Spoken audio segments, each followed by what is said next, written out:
Do you remember the first story that was so spellbinding that it drove you to break the rules and stay up all night? To keep reading, keep listening, keep playing? So good you forgot your life and lived there? So good that the moment it ended, you asked yourself, what next? Welcome to the Flore. Our goal is to take you back, take you deeper, to explore and understand more, and relive that childlike wonder. Join us as we dive deep into humanity's greatest stories, no matter how they are told, through books, movies, television, even games. One of us does an in-depth research on our topic. One of us is familiar with the topic. And one of us knows nothing. So the right questions will always be asked and will be addressed for anyone coming into the topic, regardless of how much you know. Enjoy another world, another adventure, another spellbinding story. Join us on the Flore. Welcome to another news episode with the Flore. Our goal here with every news episode is to floor you. So, as we're diving in, first and foremost, one of my favorite universes, because I love me some comics and DC and Marvel and anything in between. We're going to be talking about DC and what's coming up there, because they don't get as much love as they should be getting. James Gunn and Peter Safran are building our new DC universes, so get excited. I guess you get exciting too. They are going to be transitioning from our old live-action DC universes. They haven't said too much on how, but they will not just make those completely obsolete. They're going to be making a couple movies. They're going to be making a Shazam movie and then a Flash movie, and whatever happens in the Flash movie will reset, flowing it seamlessly into Blue Beetle and resetting the new live action. Just like the Flashpoint Paradox. Just like Flashpoint Paradox, which we talk about next on week. podcast. Next week, our Flashpoint Paradox episode is coming out. So. Come check it out. It's so fun. And get HBO. We're not actually sponsored by them, but if you love DC, HBO has all of the DC stuff. What's going on this year, though? James Gunn and I forgot the guy's name, Peter Safran. It's a new name to me. I apologize. They were asked about what movies are coming up, so we can get excited about the next couple. They say that they're going to be releasing about 2 movies a year and 2 shows a year. So we're not going to be getting a ton, but there are still going to be the Tomorrowverse movies coming out, which we talked about a little bit on our last news cycle. Go check that one out. And there are over 30 standalone DC movies or animated movies on HBO already. Coming out this upcoming by DC is going to be Creature Commandos. I think Eli is going to get really excited about this one. I don't know if you've actually even heard of them. But yeah. It's kind of like another Amanda Waller kind of team. They're Creature Commandos, so a bunch of weirdos. Okay. Next up, after that, we're going to have a TV show called Waller. So it's going to be about Amanda Waller, that psycho lady at the CIA-like place that commands a bunch of You're talking less than fortunate criminals. Suicide Squad. Yeah. Well, this show is going to be called Waller, though. Right, but that's where we know her from. Is yes, she is the puppet hands. She's an interesting character because she adds a lot of layers to what's good and what's evil. Because she does a lot of very evil things in the name of good. Ends justifies the means kind of person. Exactly. The one that I am most excited for is this one. This next one. This is going to be a standalone live action. It's going to be Superman Legacy.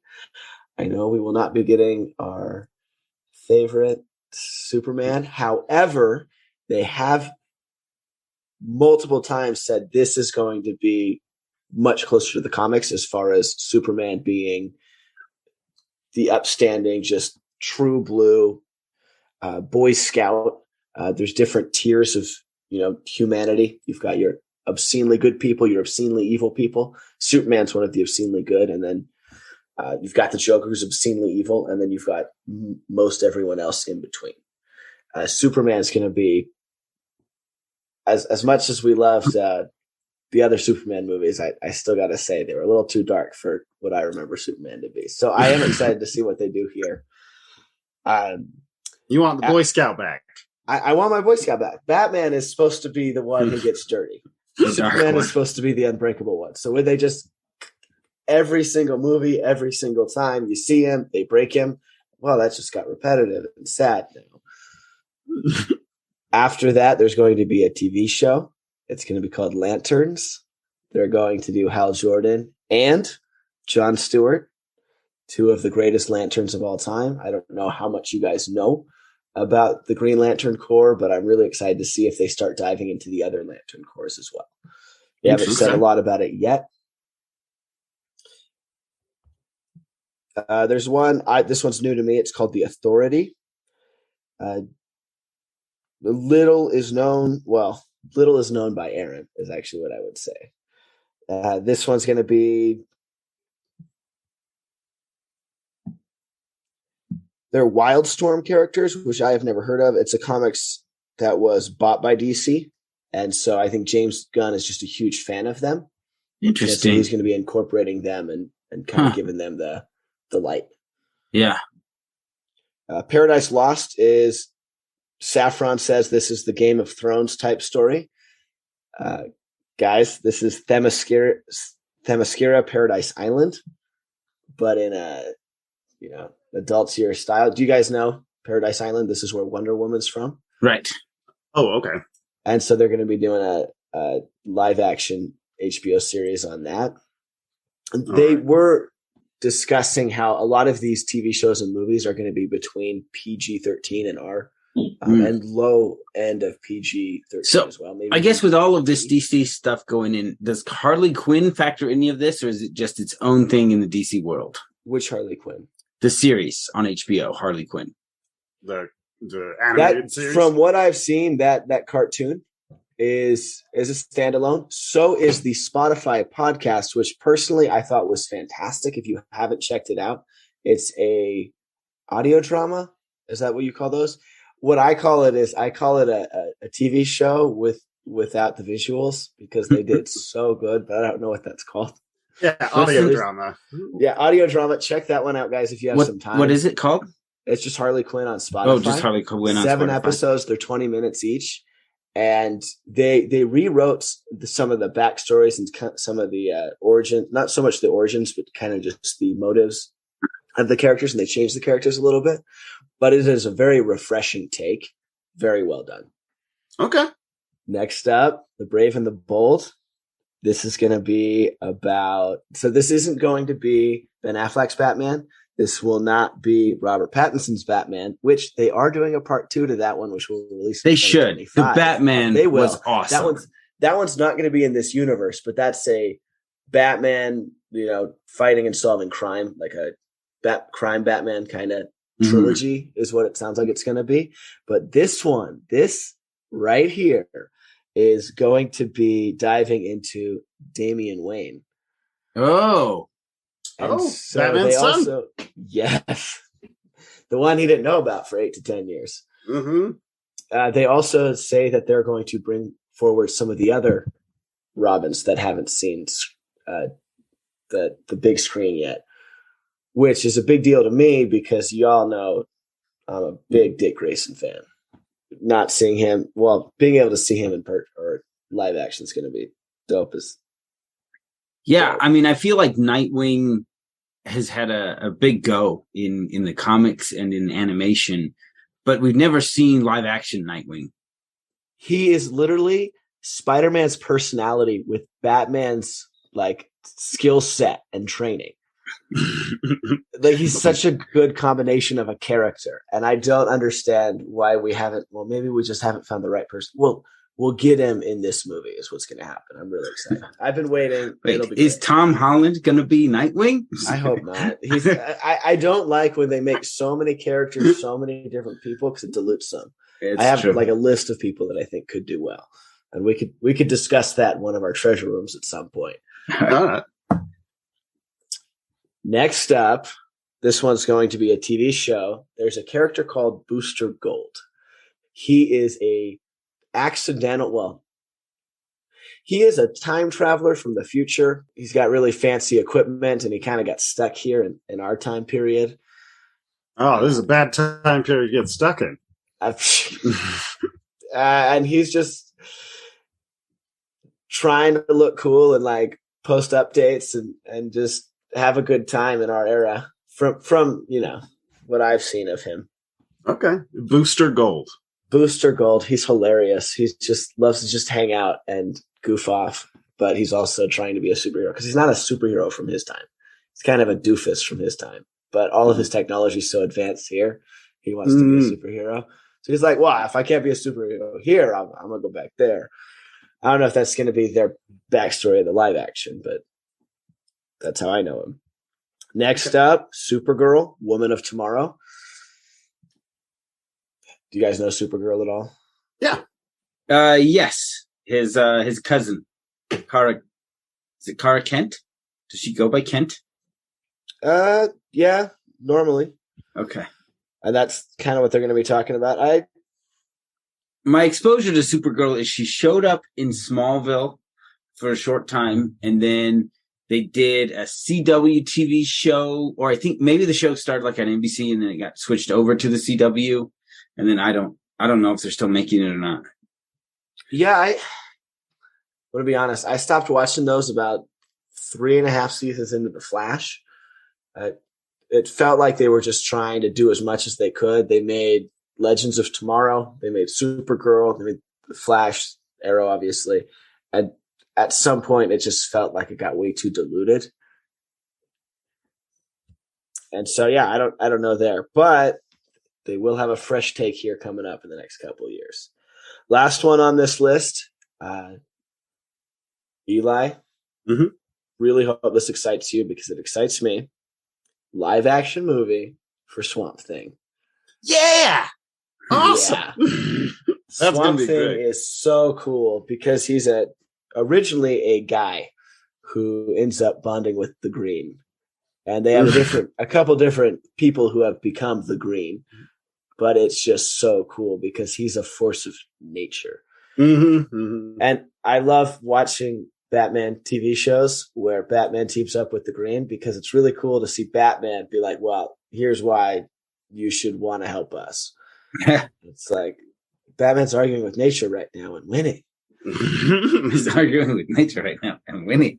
That's all I have right now. I wanted to dive heavy and hard into the DC universe to get excited for what's coming up. Keep in mind, we still have a bunch of stuff on HBO. I just want to say one more time, guys. Like, there's a bunch of cool stuff coming up. But if you haven't watched Samurai Batman on HBO, like, there's still stuff you can watch. All right, cool. So let's diving back into it. So we mentioned very briefly in January that Wizards of the Coast, which owns Dungeons and Dragons, had announced that they were making some changes to the open gaming license, or what's referred to as the OGL. And we had just talked about it really briefly and kind of moved on. This ended up being like a gigantic bomb that exploded in D&D. So it's very possible that you have seen this in YouTube feeds and heard this on news, and like it got really big. Yeah. So I'll walk you through the story here. So they wanted to make changes to the open gaming license, and there was rumor that they might even revoke the old one in terms of the new. The new one would demand royalty fees at higher prices. It would state that D&D could use anything you created without having to pay you for it that involved the gaming license. There was a lot of dirty stuff in there that would profit D&D and really just rob and cheat out their creators of their creations. Yeah. And so the D&D community went in open revolt, right? There was this cancel D&D movement. There was all kinds of just like uproar and rage and anger within the D&D community. And there were even people at Wizards of the Coast, like, who were leaking memos and emails and audio recordings to keep the community informed about some of the terrible things they were planning, because it really was terrible, right? They were trying to milk their community dry. And we had the emails and the messages to prove that that's exactly what they were doing. there was a massive cancellation of D&D Beyond subscriptions, which hit their bottom line hard. They suddenly realized we're not going to be making a bunch of money. So then they released it. They're like, okay, we heard you. We're going to change a bunch of things. So they went in and changed some things. But in it, they were essentially trying to monopolize virtual tabletop gaming. So if you're like Tailspire, and they wanted to try to push all of those out and monopolize that space with the new license. So what you're telling me is, and I just want to try and recap this correctly. D&D got together with all their highbrows and they decided to just screw over the populace, and they tried to secretly do it. So they rolled a nat 1 on stealth. Well, then it's they a got lot of caught. They got they rolled a caught. nat 1 on Deception. persuasion. and here's where we're at. And it maybe saying D&D is incorrect. So Hasbro, the giant toy company, owns D&D. Well, owns Wizards of the Coast, and Wizards of the Coast owns the intellectual property of D&D. Yeah. And so most people, as we understand it, is that there was these high executives at Hasbro and WotC who really don't play these games. They don't enjoy them. They don't have anything to do with them, who are just making business decisions to make more money because that's their job. And they were making a lot of decisions to try and make their company more money that would, just by taking it from other people and taking it from their creations without letting them get a piece of it. That's not the way D&D has been done forever. So there was an exodus from D&D during January. After all of this happened, Wizards of the Coast says, we're not going to change it. We are wrong. We should not have done that. You are angry. We are losing a lot of money. And so they're like, we're not going to sound like an apology. You are angry. We're losing a lot of money. We are angry. So they said, we're not going to change the open gaming license. We are going to put 5.1 into a creative license, which means Wizards of the Coast, Hasbro, they will no longer own the gaming license for 5.1 and everything they put in there. Mm-hmm. So they have walked back and they have, tried to fix everything they've done. But here's the thing that happened. During January, a lot of people left D&D to try other things, and they're going to be trying other things. And some of them will never come back because they like those other things better. The very first tabletop game I played was D&D, and it was in a fantasy world, and it was something I really enjoyed. And then I would go on to play video games that were in the same world and all of that. And I really fell in love with D&D in that way. But then it was Eli who introduced me to Cyberpunk, and we had a ton of fun playing Cyberpunk. Cyberpunk's awesome. And D10 system for the win. Yeah, even though it's in a sci-fi setting, which is not my favorite. Like my favorite is fantasy first, sci-fi second. It introduced me to a D10 system, and having played in that, I'm like, I think a D10 system is better than a D20.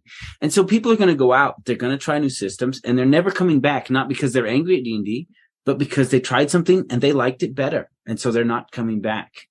And so as D&D as the behemoth of tabletop games may have ended this with this move in January. And there were people who were leaving D&D because they're like, I no longer trust them. I'll never trust them again. I'm going somewhere else. So there were those two groups of people who will never go to D&D. And as other games grow, they will become bigger competitors of D&D going forward. This was a misstep of executives who didn't understand the game and didn't understand the community and didn't understand why they were so big and successful. And not understanding why they were so big and successful, they burned down their own house. They're like, we'll make lots of money. And then the house burns down and be like, now you got to fix all this. And you're not making lots of money, Yeah. Suck. Along with this, Cobalt Press, who's been one of their largest content creators since 2006, they've written a large amount of their core rule books, their campaigns. They said that they're going to wrap up their projects, just finish them out to what they were supposed to be for anything they've been working on with 5e. And then they are going to start their Black Flag project. There's a code name for this. They're going to make a new core fantasy rule set that will be open and subscription free to all who want to use it. Yeah, so there's a lot that's going to change. So I don't want to go into any of the specifics about anything beyond that because everything is in flux right now. There's going to be new games coming out galore. Some will succeed, some will fail. But yeah, so in good news, season 2 of Vox Machina dropped on Amazon Prime. It's doing very well and it is very good. But even bigger news, Amazon announced that they have now signed on the Mighty Nine. If you're not familiar, Critical Role, they do a campaign and they create characters. They play through a bunch of adventures and then they create new characters starting over and go through different adventures. The Mighty Nine is campaign 2. And of the 3 different campaigns they've done, the Mighty Nine have some of the most loved characters by their fan base. And so everybody was very excited to hear that the Mighty Nine are going to get their own show. And it sounds like it will be releasing, maybe not at the same time as Vox Machina, but in the same year. So they'll be kind of side by side. Maybe January you'll get your Vox Machina. Maybe June you'll get your Mighty Nine. Okay. You know, instead of finishing Vox Machina and then going on to Mighty Nine, it's been successful enough to be like, we'll just do 2, you know, which will be interesting because it's the same voice actors, but some of these voice actors have a lot of range and you won't even realize it's the same person playing Jester as played Vex, you know, You won't even realize. You're like, that's the same person? Same person. So, I was talking to my little brother because we were watching that show together, the season 2. And I was explaining to him that if there was ever anything creepy or any voices that made your skin crawl, it was probably Matt Mercer. That dragon's terrifying is probably Matt Mercer. It doesn't say, but I'm just guessing like that. Because I remember the first season we had the Artificer had the demon thing going on, the shadow, and Mercer, oof. Good job. Yeah, so that's the good news on D&D is we are going to get the Mighty Nine, and I was super excited for it. Like, if you do not know the legend of the blueberry cupcake, it almost sounds like if you hear somebody say that, it sounds like they're making fun of D&D. But if you know the legend of the blueberry cupcake, like people will look at you and be like, "That's how you D&D." It is a moment of character ingenuity, creativity, and some very lucky dice rolls that creates this incredible. As well as wonderful role playing. Like, it's gold. Yeah. The legend of the blueberry cupcake is absolutely golden. And I am so looking forward to see this animated. Be like, the blueberry cupcake is coming, man. So, all right. Moving on to The Witcher. Oh, this is huge. So The Witcher 1, the very first Witcher game, they are doing a complete rebuild. This is not an enhanced edition. They're not pitching graphics. They are redoing the entire game on the Unreal Engine, and they are doing it as an open world. And none of the Witcher games have been fully open world yet. Like, they've been kind of zoned and different things like that. So, one, like, the gameplay of the original just wasn't holding up over time.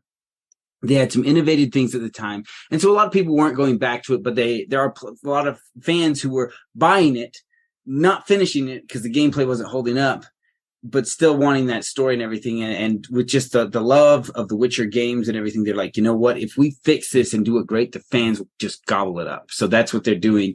And definitely I'm excited to go back to The Witcher 1. So are you telling me that we will be able to go hunt monsters on the continent together?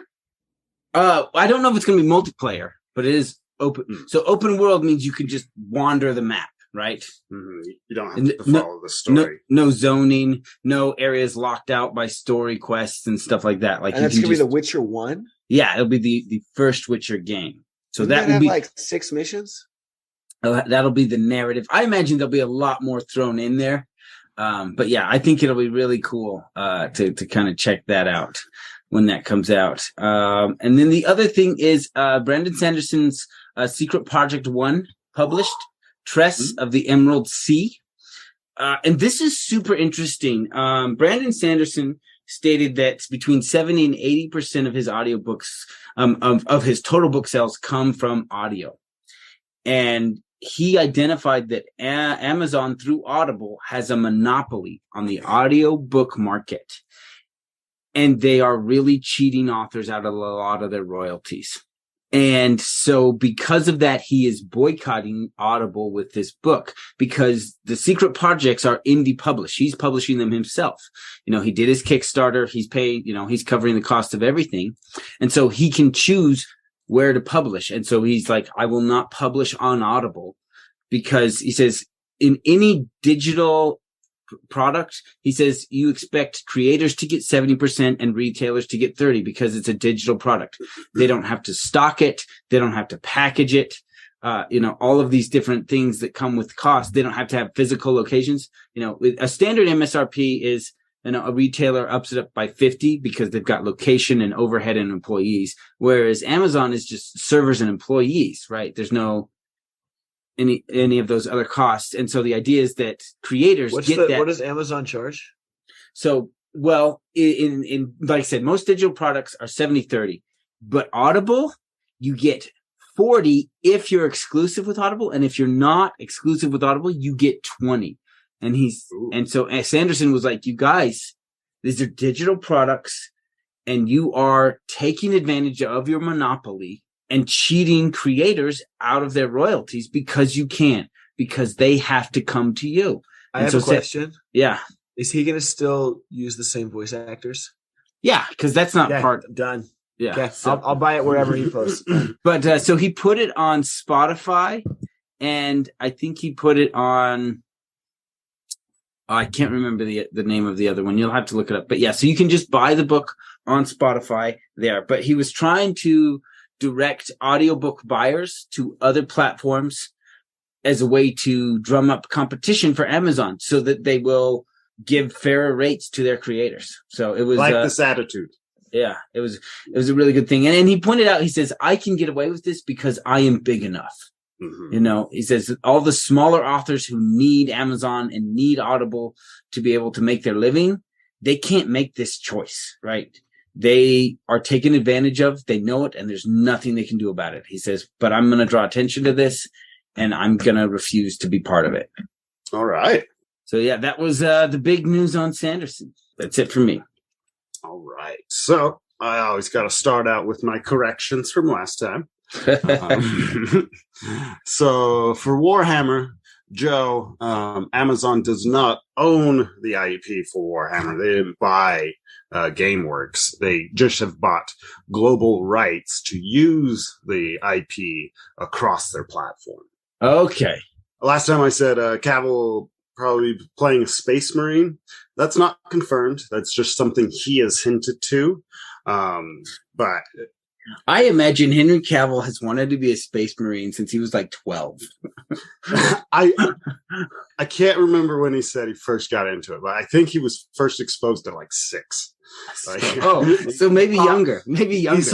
I think he saw the little figurines when he was 6, and he was like, "These guys are cool." Yeah.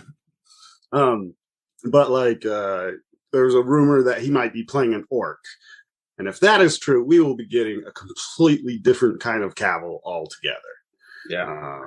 But like I said, that's just a rumor, but it's just not confirmed. I think he's trying to just play it tight to the chest to have a big may not even be playing it tight to the chest. He may have a non-disclosure agreement. You can't say anything, right? Yeah. Unless you're Tom Holland, and then you can say it, but you didn't do it on purpose. All right, on to Alien news. All right, Noah Holloway's Alien TV series is in pre-production and looks like he has his scripts. Looks like when he finishes Fargo season 5, this will be the next focus of film for him. The film will take place at the end of this century.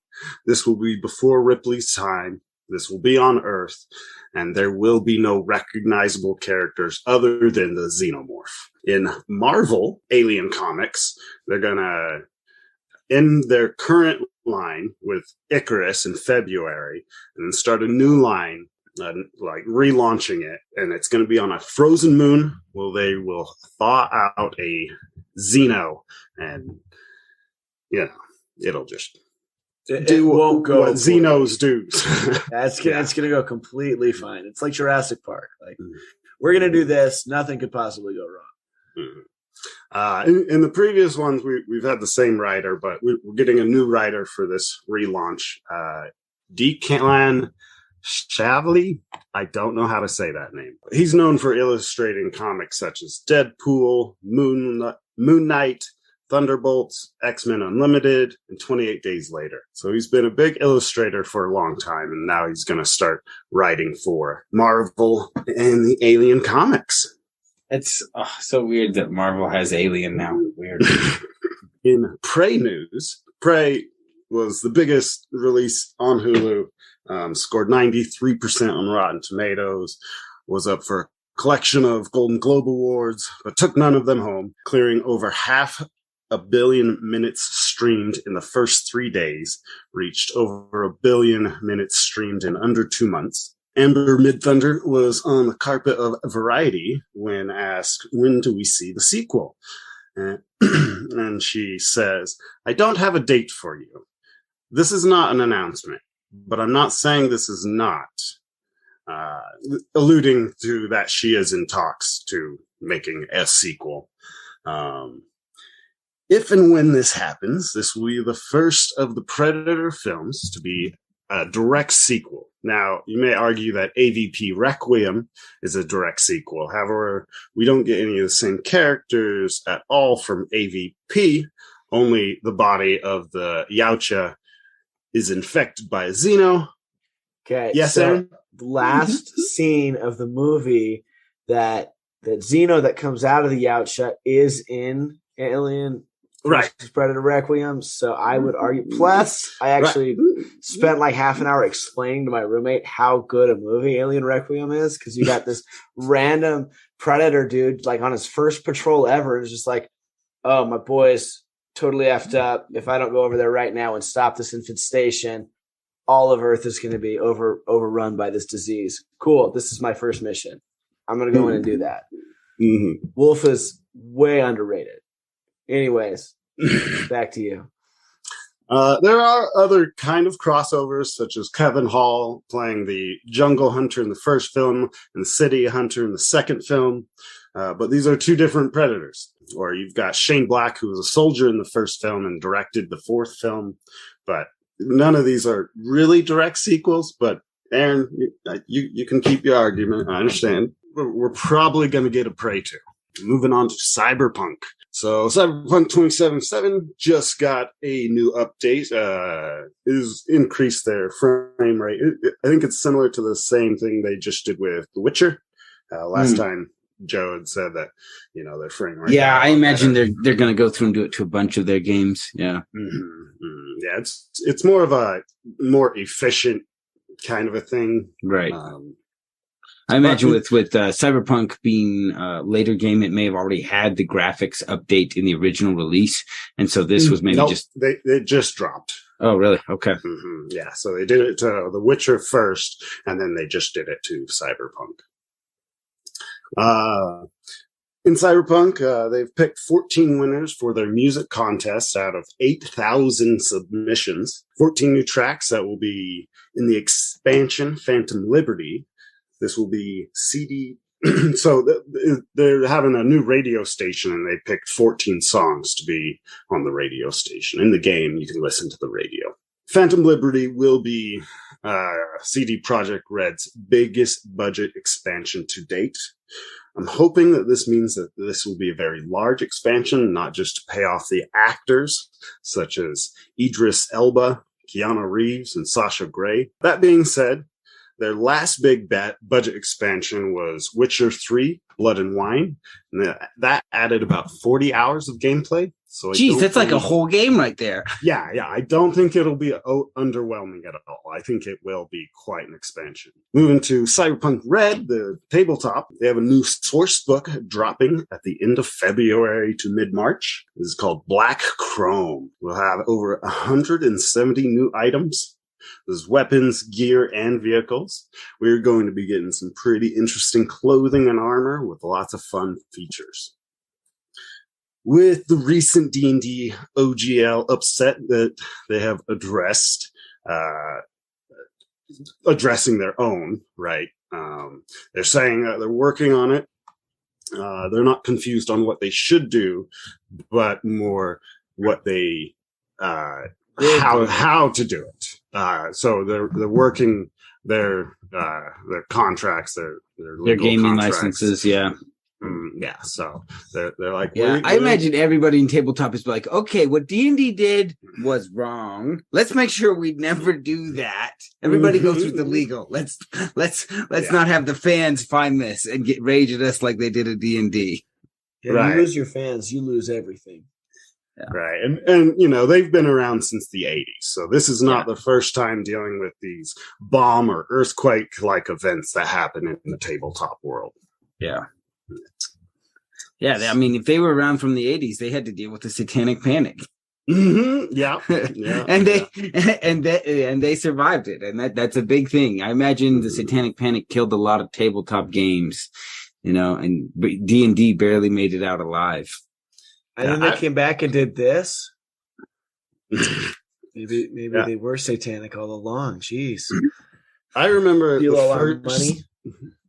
first time Wizards of the Coast was upsetting me is when they started buying everyone else out and converting their game to the D20 system. To the D20 system. Yeah. Right? And I was just like, it's not the best system. There are a bunch of great systems. Stop. Yeah. And they're like, no, but now it's nice and universal. And you're like, no, I want my different worlds. I want my different systems. Yeah. Yeah. I have never played tabletop Shadowrun, but I do know people who like that is the best system. Right. Like it's not a D20 system at all. And like people, it's a D6 system.